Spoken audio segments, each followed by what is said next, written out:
Hi, everybody. Melissa Klein, and I'm just continuing on with this inking project. So I'm just kind of like thinking, like, how can I just do this neatly and cleanly? And one of the things that you can do is take a piece of paper and sort of use it as a blotter, and if you think that there might be some wet ink, because the most common thing that happens for people is that they drag their hands through wet ink and they smear it.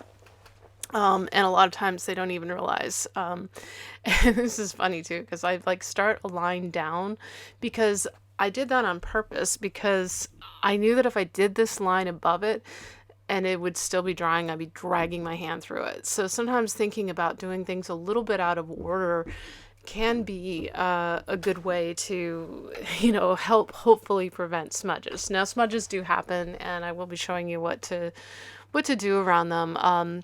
And there's lots of different things that you can do that without having to redraw everything. I find in some ways doing the lettering is like the most stressful because I will just kind of like, did I spell everything right?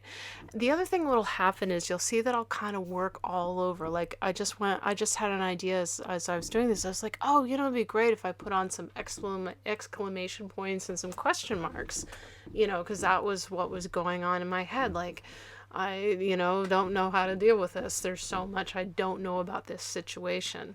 And so, and then kind of going, oh, make the question marks curly Q. So, I mean, there's just a little tiny detail. But I will say, like, the devil's in the details. I feel like God and the devil are both in the details. And in this case, too, like, I'm going to do this chunk first, working right to left. Again, if you're right-handed, you might want to work left to right. So the other thing I will do, and I mentioned this before, is just turning the paper so that I interfere with whatever's going on the least. This is a really obvious point, but I should just mention it, is like make sure your hands are clean. Like a lot of times I'll wash my hands right before doing this kind of stuff, even if there's like this little kid voice in me that's going, my hands are clean. What do you mean? It's just, you just don't want to have some sort of weird smear or whatever happening on there. And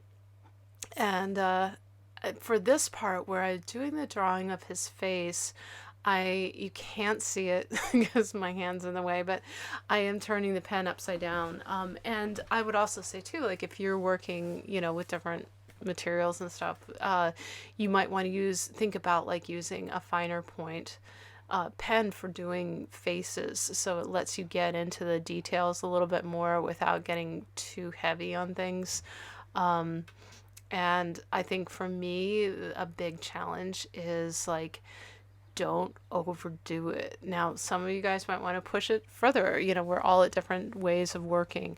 But again, just like thinking about the line quality and how can I vary the line to like maybe like the line under his jaw I'm making darker to show, and because I've decided to put the light on the left side of the face for the most part, I'm making that darker line act like a shadow. And this is where I'm like, oh God, you're going to be giving him a beard if you're not, you don't want to, because he was a very clean shaven man, which actually kind of fits with his character. Like he seemed like an OCD Asperger's type of person. And that he really reflected that in his very tidy haircut and his tidy, clean shaven, and very meticulous looking aspect about himself. And so that's, this is not somebody that I would do like a 3D turnaround on, because he's a very minor character in my story. Oh, and then here I run off and I go and I check, I'm like, wait, how do I spell Asperger's? And of course I've spelled it with a B instead of a P, and then I go back. So I'm checking on my iPad. I'm like, yay, I caught that in time. So, one last note is that I would suggest having more margins than this. So at any rate, those are my tools.